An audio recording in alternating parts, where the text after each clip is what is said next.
Mercredi 24 septembre 2014, en 170 secondes, les titres. L'Ionka est rentré en éruption au Pittsburgh.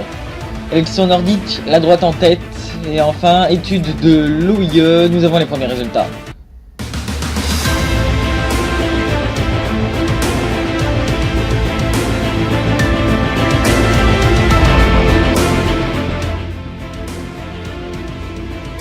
Cela fait presque 24 heures que l'Ionka, un volcan explosif au sud-est de Pittsburgh, est rentré en éruption.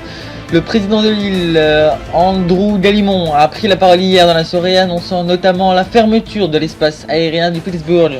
Actuellement, le bilan humain est lourd du côté des sismologues qui étudient le volcan depuis les multiples tremblements de terre qui s'étaient produits dans cette région. 3 morts sont à déplorer, dont 2 Pittsburghiens et un Sunrisien.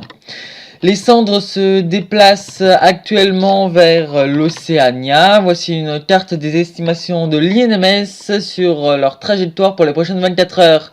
Plusieurs compagnies aériennes ont annulé leur vol. D'après le Bolton Post, l'espace aérien du Pittsburgh pourrait partiellement rouvrir d'ici ce soir. L'INMS a lui annoncé dans un site qu'il ferait des bulletins réguliers sur la situation en Océania. Élection parlementaire dans l'ONN. Un dernier sondage conforté est parti de droite en tête avec 56% des voix au total. La gauche est très loin derrière avec 38% des voix. Et les indépendants ainsi que les nord-sceptiques font eux 6% des suffrages. Dans le détail, ce sont les conservateurs qui remportent avec 34% des voix. Voici le sondage complet.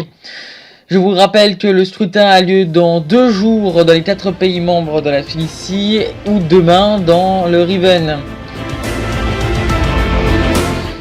L'OIE, l'Organisation internationale d'études, qui dévoile aujourd'hui quelques chiffres sur sa dernière étude demandée par le Brosselia qui avait pour thème la militarisation mondiale.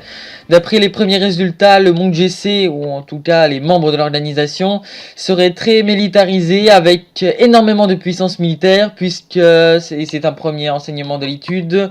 Tous les pays qui ont répondu à ce questionnaire, sauf le Riven, le Pittsburgh et le Polaris, se considèrent comme des puissances militaires. Et d'ailleurs, c'est dans tous ces pays que se trouverait l'arme nucléaire, selon leur dire. Le rapport sera dévoilé entièrement ce week-end. Nous vous en reparlerons. C'est la fin de notre 170 secondes. À bientôt.